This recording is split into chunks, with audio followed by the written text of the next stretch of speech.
प्रिय क्रांती मित्र हो, जय भीम, जय अशोक, जय संविधान, जय भारत.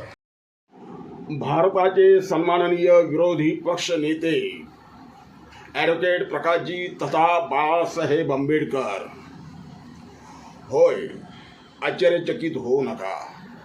मी जे बोललो ते बरोबर बोललोय. गलतीनं बोललेलं वाक्य नाही ते. या भारताचे खऱ्या अर्थानं विरोधी पक्ष नेते जर कोणी असेल तर ते केवळ आणि केवळ आताच्या घडीला ॲडव्होकेट प्रकाशजी तथा बाळासाहेब आंबेडकर हेच आहे. कागदोपत्री भलेही कोणीही विरोधी पक्ष नेता असेल, परंतु विरोधी पक्ष नेत्याची खरी भूमिका या ॲडव्होकेट प्रकाशजी तथा बाळासाहेब आंबेडकर पार पाडताना दिसत आहे. आजच्या घडीला या देशाच्या प्रधानमंत्र्याला, या देशाच्या महाशक्तीला, महासत्तेला जाब विचारण्याची हिंमत कोणत्याही विरोधी पक्ष नेत्यामध्ये नाही. दुर्दैवानं असं दिसून येतंय. ती धमक केवळ आणि केवळ ॲडव्होकेट प्रकाशजी तथा बाळासाहेब आंबेडकरांमध्ये आहे.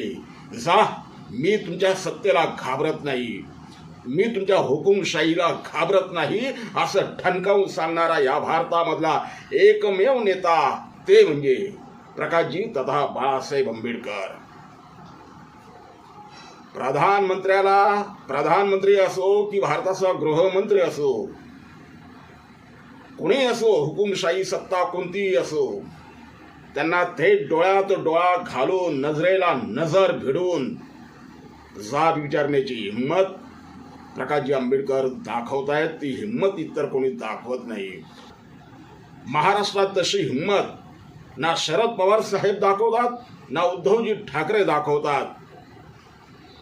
राष्ट्रीय पातळीवर देखील ती हिंमत ना लालू यादवांमध्ये आहे, ना ममता बॅनर्जींमध्ये आहे,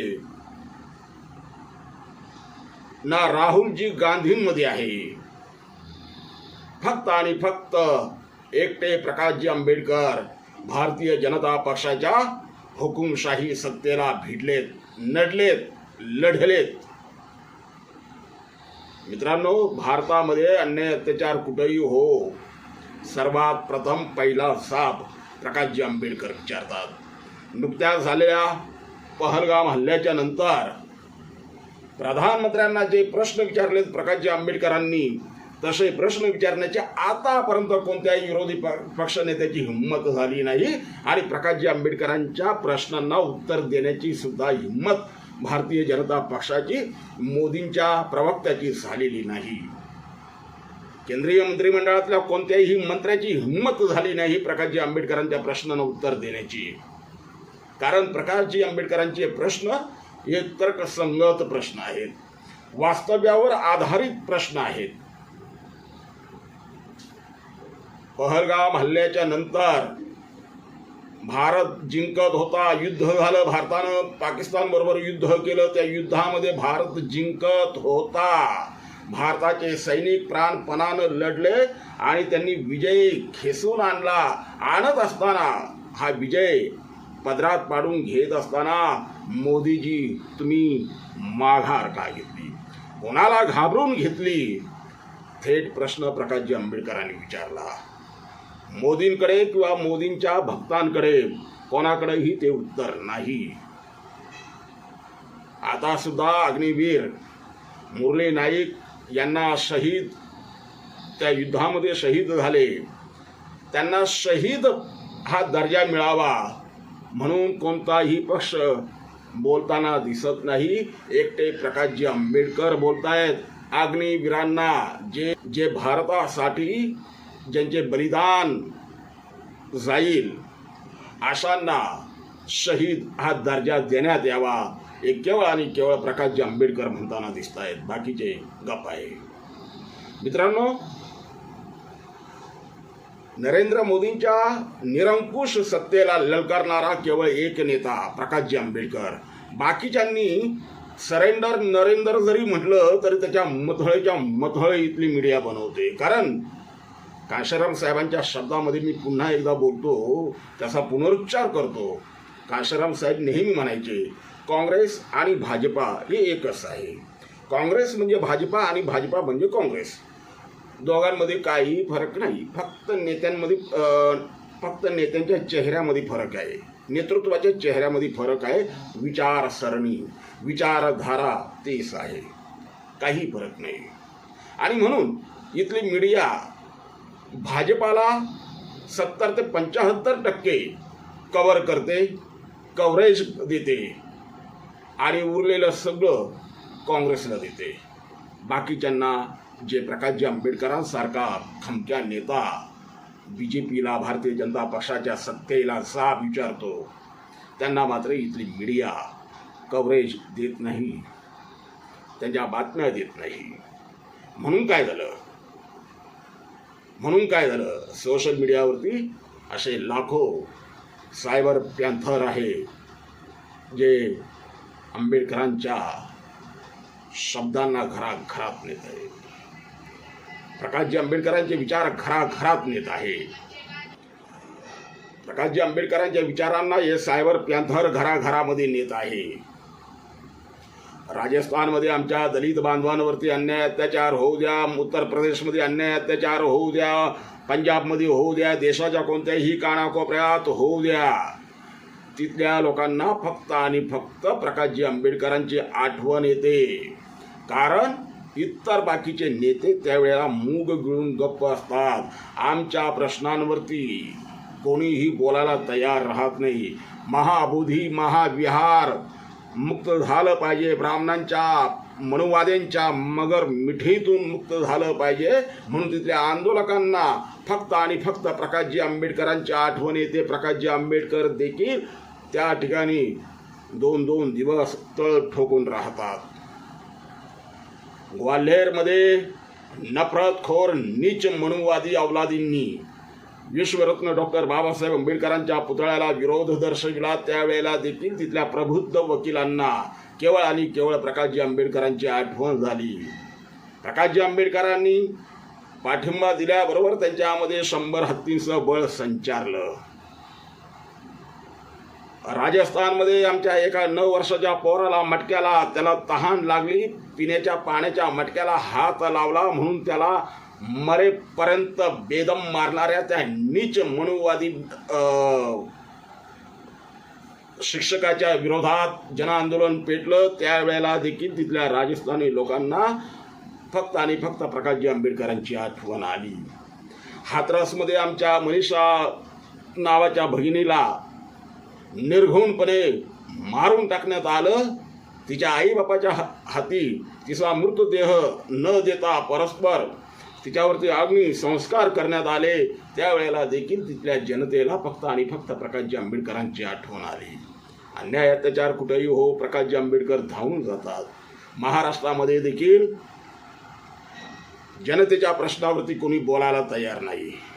आंदोलन करणं लांबची गोष्ट राहिली. आंदोलन आता कोणी करत पण नाही. विरोधी पक्ष, जे कोणी स्वतःला विरोधी पक्ष म्हणतात, ते कोणी आंदोलन करताना दिसत नाही. पाहिलं तुम्ही उद्धवजी ठाकरेंना कधी महागाईच्या मुद्द्यावरती मोर्चा काढताना बघितलं तुम्ही? कधी शरद पवार साहेबांना महागाईच्या विरोधात मोर्चा काढताना किंवा भ्रष्टाचाराच्या विरुद्ध बोलताना?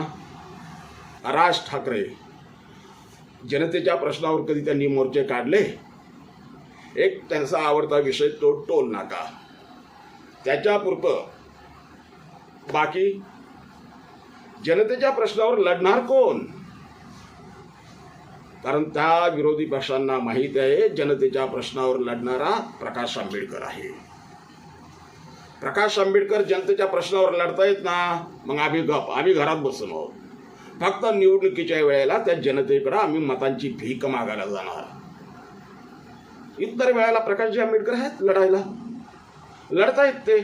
जनता त्यांना त्यांच्या लढण्याचे फळ म्हणून त्यांना मतदान करो न करो, ते बिचारे ऊन पावसामध्ये 72 वय उलटून गेले. त्या वयाची देखील तमा न बाळगता, पाण्या पावसाची तमा न बाळगता रात्रंदिवस संघर्ष करतायत. अँजिओप्लास्टी झाली, दवाखान्यातून घरी आणलं. डॉक्टरांनी त्यांना सक्तीची विश्रांती दिली, परंतु आंबेडकर रक्त घरात निश्चित पडणारं नव्हतं. रस्त्यावर लढते, लढणारं रक्त येते. अवघ्या घरी आल्याबरोबर दुसऱ्या दिवशी प्रकाशजी आंबेडकर पुन्हा रणमैदानामध्ये उतरले, जनतेच्या प्रश्नांना हातात घेऊन. मराठा समाज असो, ओबीसी बांधव असो, आदिवासी राहो, मायनॉरिटी राहो, शोषित पीडित सर्व हारा समूहांना न्याय मिळावा म्हणून लढणारे प्रकाशजी आंबेडकर.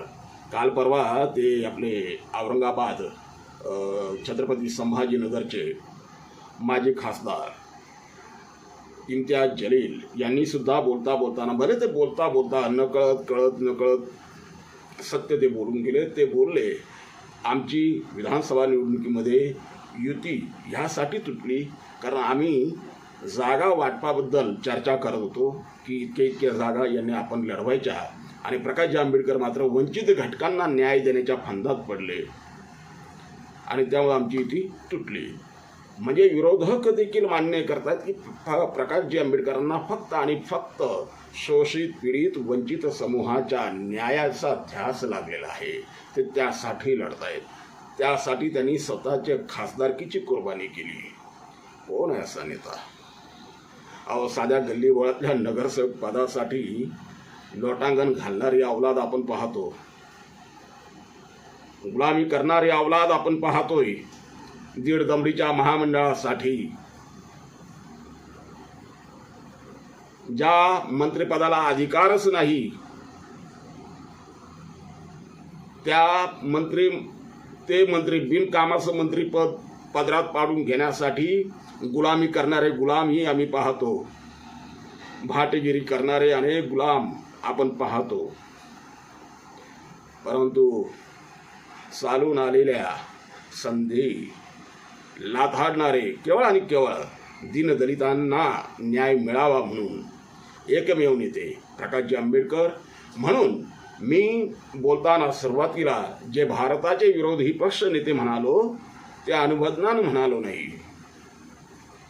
खऱ्या अर्थानं प्रकाशजी आंबेडकर हेच भारताचे सध्याच्या घडीला विरोधी पक्ष नेते आहेत. आणि म्हणून निदान भारतीय जनता पक्षाच्या निरंकुश सत्तेला कुठंतरी लगाम आहे. अन्यथा भारतात घोषित